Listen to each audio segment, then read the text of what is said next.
Hey, welcome back. Today I want to talk about our 3 favorite camera accessories for 2023. So some of these may be boring items, but these are some of the most common items that we use anytime that we travel, anytime that we vlog. And some of these are actually like pretty cool new additions, especially if you saw some of our previous videos where I talked about the FX3. So the first thing that I want to talk about is actually really tiny and boring. This is a 1TB CFexpress Type A card.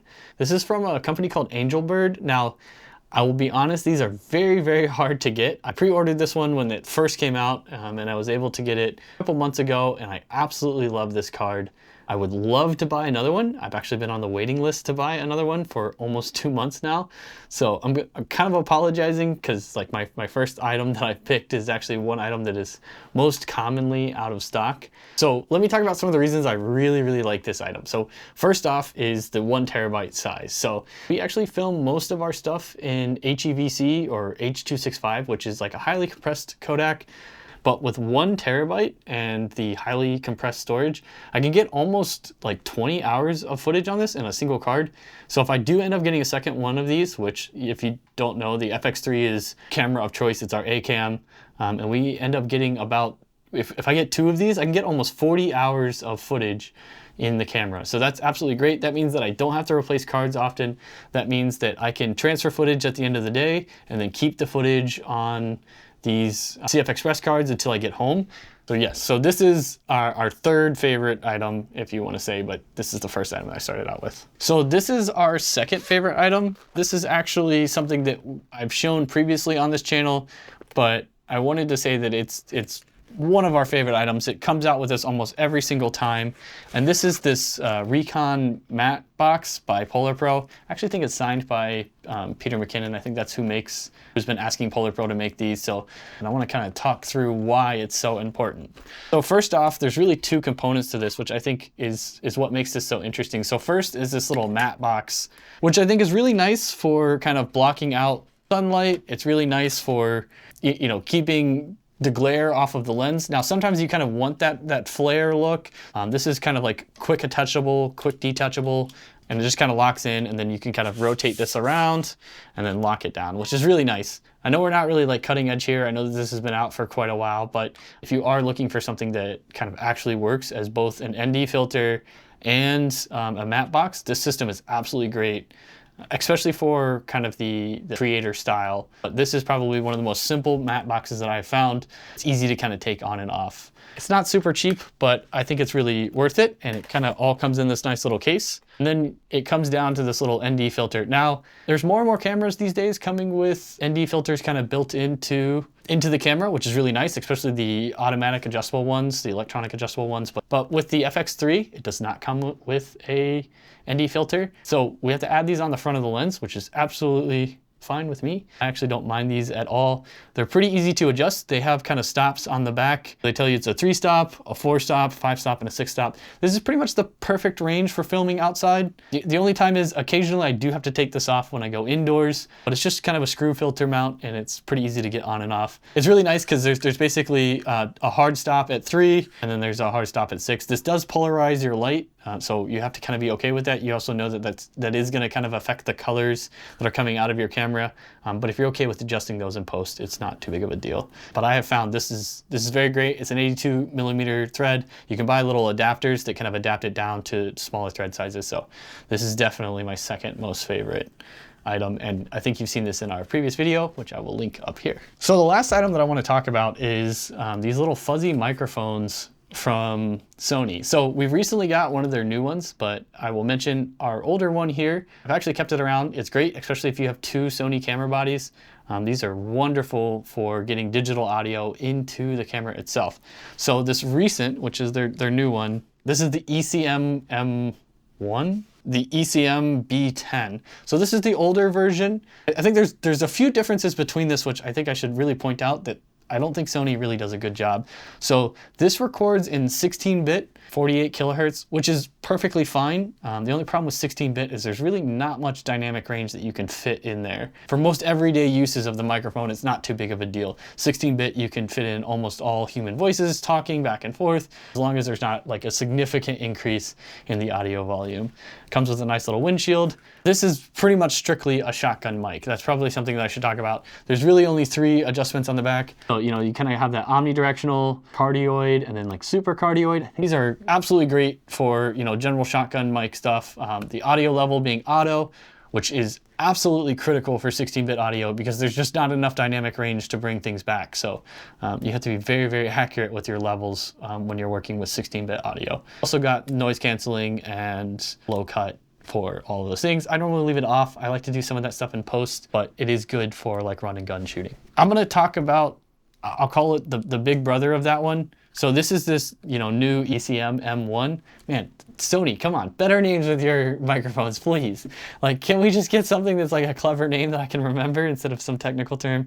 I love technical terms, but so this microphone, I think is significantly better. And if you don't already own one of these microphones, this is the one to buy, at least as far as what they've released now in 2023. I also think the polar pattern that they have laid out with the microphones here, there's a scientific reason for that. So they can actually filter out between each one of these capsules. So this actually like polar layout of these capsules, I think is significantly better, especially because it can kind of do like left and right and rear rejection and only record from the front one and use these back ones to filter audio. There is a bunch of settings on here. So one of the reasons that I ended up actually buying this is for the stereo setting.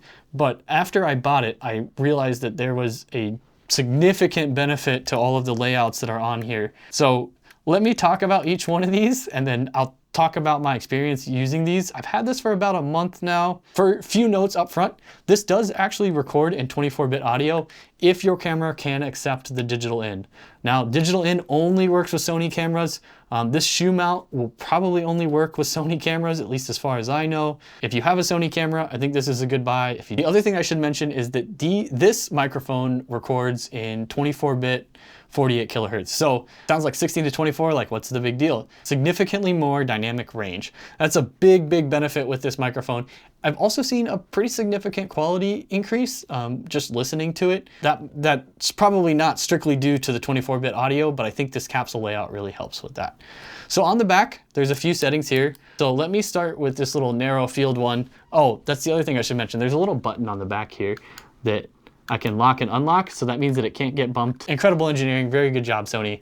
Much appreciated on that. So this is the most narrow field. So the most narrow field, I think, is way too narrow. It's only for things that are very, very far away. I've used it a few times, and if you're off by even a couple degrees to the left or to the right of whoever's speaking, you basically get nothing. And if there's 2 people speaking, and so you're kind of like trying to split the difference and kind of like, you know, point the camera in between the 2 people, it just obliterates the audio. This is a great setting, but it's only really for things that are very far away. So this next one is the next most narrow setting. I don't know if it could be like, this is probably closer to like super cardioid, where the most narrow one is like super cardioid. Pretty much what I leave it on for all of our run and gun shots. This is narrow enough to pretty much reject anything from the left or the right side of the camera or behind the camera, and pretty much only accept what's, you know, pretty much right in front of the camera for vlogging. There is a setting that's a little bit wider. This is probably be better if you have like a group of like 3 or 4 people and you're trying to capture everything pretty much in front of the camera. So it's pretty good for that, but it's pretty wide. So, you know, if you're kind of in a busy area and people are talking to the left and right of you, it will definitely pick that up like it's intending to. The omnidirectional one, that exists on this too. Just picks up everything around the thing. And if you're really trying to get like an ambiance, you know, of everything in the room, that's a good setting. They've got directly behind, which is really nice. If you're looking to kind of hold the camera and then narrate into the top of the camera, this is the perfect setting for that. I would highly recommend using it if you're using that. Now, that is interesting. That is something that this does not have. You cannot record from directly behind this microphone, so you have to go into the Omni mode, and that means that it's gonna pick up everything in front and everything behind you and everything to the left and the right, so it just creates a very noisy recording. So this is a much better implementation of that. You can also do the front and the rear. So this setting is very nice, the front and the rear. So this works really well, especially because most of the time I'm holding the camera. Kayla is in front of the camera, so I can kind of talk into the back of the microphone. She can talk into the front of the microphone, and then everything from the left and the right is rejected. So there is a kind of another setting here, which I think is kind of interesting. This is something I've used in the past. Captures both the front and the rear. However, it puts all of the front audio on the left channel and all of the rear audio on the right channel. So that allows you to kind of like mute the behind the camera when the person behind the camera is not talking, because you can just drop that right channel all the way to 0 and then keep that left channel up when the person in front of the camera is talking. So that kind of leaves you with a little bit clearer and cleaner recording. So it's definitely something that I think is very advanced. Nice to kind of see it in a digital audio format. Also nice to be able to get 24-bit audio out of this. So the last setting is stereo. This is actually part of the reason that I bought this. I love stereo audio recordings. I think it's just way more immersive, you know, especially versus like that shotgun recording. It's only mono. You're only getting the person right in front of you. It's the same things on the left and right channels. And with more and more people like wearing headphones today, pretty much every TV audio is at least in stereo. This also does have that same auto, and are kind of nice. Most of the time we kind of leave it in auto and just kind of allow the audio levels to float up and down automatically. It's not as critical with 24-bit audio because you can kind of pull a lot out of the noise floor there, but it is still kind of a nice thing to have. There's also that attenuation feature. That's really only if you're in very, very, very loud environments like filming NASCAR or something like that, or loud vehicles. And then finally, just like the old one, has all of those noise filtering on the back. They move that over to the side here, so you can use their low cut or the noise canceling. All of that is done in microphone. So all of that noise canceling kind of comes directly into the camera. So if you're going to kind of quickly reutilize this footage, so you're basically like recording on the fly, you know, this is definitely a nice little feature. So you can definitely tell this is one of my favorite additions. I'm actually really excited about this. Recently, I've been trying to kind of improve the audio quality. I think audio is really important to videos. I think there's a lot of focus these days on how high quality footage you can get out of a camera, but I think audio really helps make stories. So I think this is a key and critical component. I'll try to link all of these down below. I'll put our Amazon associate link down below. So if you are interested in buying any of these, you know, hopefully click on those. You can take you right to Amazon store and you can kind of purchase them. We do get kind of a little bit of money from that, so it is appreciated because we can kind of help fund some of our purchases of these items. And just to point out, and I'll also link this one below, this microphone is not a bad microphone. If you have this microphone, I would keep it. I don't think upgrading to this is going to make a huge difference in your life. But the only reason I did end up getting this is because I actually do have a second camera body. So I have a second Sony body, so it makes, you know, really good sense for us to have 2 microphones. I'd been looking for something that could record stereo in a really nice compact package, and this is perfect for that. So if you want to kind of be able to record shotgun and stereo style, this is the microphone for you. If you only need mono shotgun style simple audio, this is a perfect microphone. I think that's part of the reason this is more expensive. Also, the 24-bit audio, I'm sure, makes this more expensive. Both of these include little windsocks, I think make a massive difference. That is it for today. These are my 3 most favorite accessories of 2023, at least so far. I will definitely put out an update video if there's something that kind of comes out at the end of the year that I'm really excited about. Otherwise, I'll wait until 2024 to do a video about my favorites. We appreciate you. If you like this video and you want more content like this, please go ahead, subscribe to our channel. We make both like travel content, tech content. We also like food, especially when we travel. So if you have questions about this stuff, go ahead and comment down below. I will do my best to kind of get back to you, kind of answer any questions, especially if you're kind of like interested in buying one of these. I do a lot of research before I buy things, so I totally understand. Everything that you see in this video, just so you know, we have not been paid to give any of these reviews.